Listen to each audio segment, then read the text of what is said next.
Hi everybody, and welcome back to our English language and literature channel. If you're aiming to strengthen your English to the B2 level, you're in the right place. Today, we're diving into some essential grammar points that are crucial for achieving B2 proficiency. Stick around, and by the end of this video, you'll feel much more confident in your grammar skills. At the B2 level, your grammar needs to be both accurate and flexible. You should be able to express ideas clearly, discuss various topics, and understand more complex language structures. Today, we'll cover the most important areas: complex sentences, verb tenses and aspects, modal verbs, passive voice, and conditionals. Let's get started. First up, we have complex sentences. At B2 level, it's important to move beyond simple sentences and start using clauses to add depth to your writing and speech. A complex sentence contains one independent clause and at least one dependent clause. For example, an independent clause would be I read the book, and the dependent clause because I found it interesting. When you combine them, you get I read the book because I found it interesting. Notice how it adds detail and reasoning.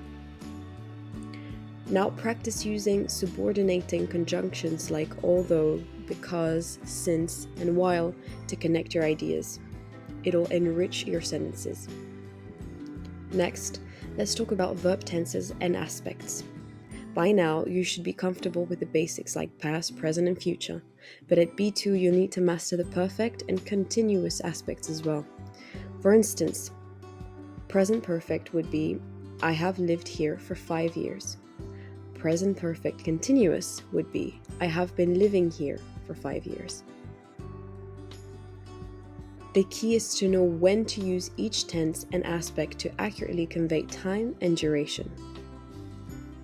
Now onto modal verbs, such as can, could, may, might, must, shall, should, will, would. These little words help you express ability, possibility, permission, and obligation. For instance, can you help me? Describes an ability. You should see a doctor. Describes an advice. It might rain later. Describes a possibility. Modals are tricky because they often have more than one meaning, so practice here is key. Try using them in different contexts to get a feel for their nuances. Now let's take a look at the passive voice. The passive voice is another significant structure at B2. It's useful when the action is more important than the doer, or when the doer is unknown. For instance, an active voice would be the chef cooked the meal. And a passive voice would be the meal was cooked by the chef. In passive sentences, the object of the active sentence becomes the subject. Make sure you understand when and why to use the passive voice. Finally, let's take a look at conditionals. These are essential for talking about possibilities, hypothetical situations, and consequences. Here's a quick rundown. The zero conditional.